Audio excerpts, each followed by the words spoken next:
Did you know that you can change the default apps for messages, mail, and other categories? This is how you do it on a device running iOS 18.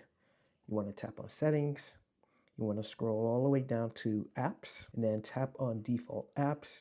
And depending on your region, you may have different categories. I am in the US, so these are all of my categories. And if I want to switch the default from Mail to Gmail, then I just tap on Mail and then select the corresponding app that I wish to set as the default. And you can do the same with any of the other categories as long as you have an additional app. If you found this helpful, please like, comment, and consider subscribing. And until next time, I will see you in the next video. Take care.